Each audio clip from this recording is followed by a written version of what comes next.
guys, this is a continuation of the first video. Now we have there before we leave this in the windows, so we have to choose the doors and the door sizes and put here the sizes and the location where is the doors in internal partitions or in the external doors.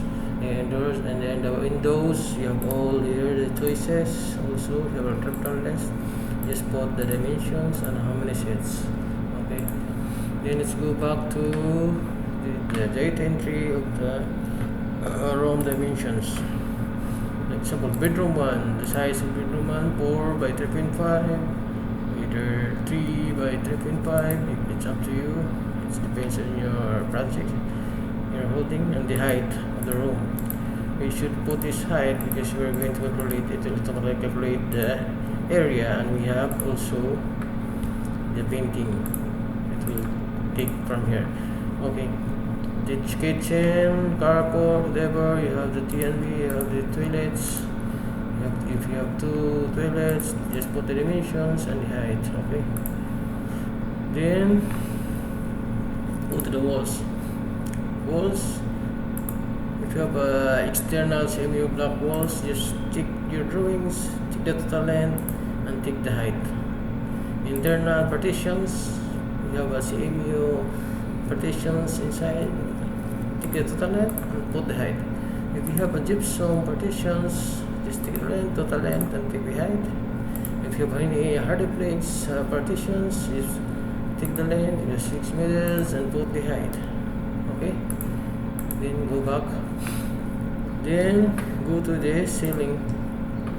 Bedroom 1 ceiling, we have all the radius calculated here from basing on the other inputs.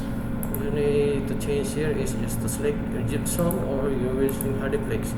If you hardiplex, totally it will be hardiplex. You put gypsum, if you use gypsum, then all will be gypsum. Okay, then let's go to tile works. Tiles like this, and bedroom if you want tiles or just plain cement, it's up to your choice. So summary will be here.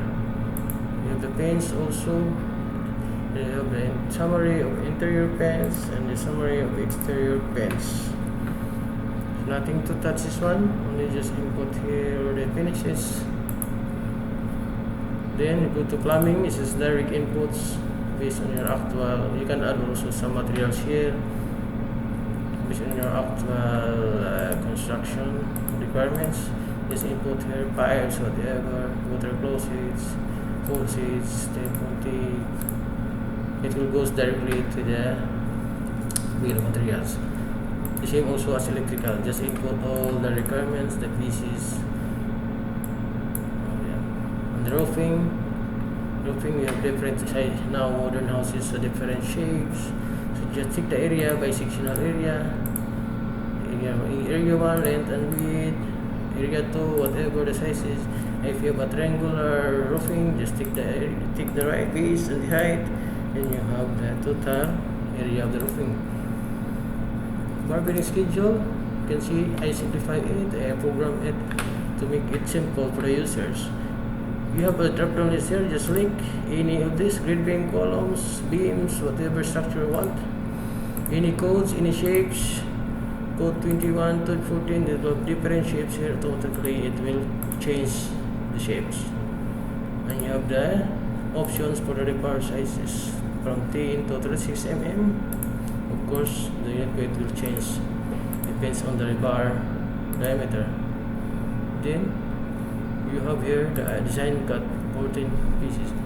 Then after this one, you have the commercial quantity, which means you have to choose 6, 7.5, 10.5, or 12 available in the market.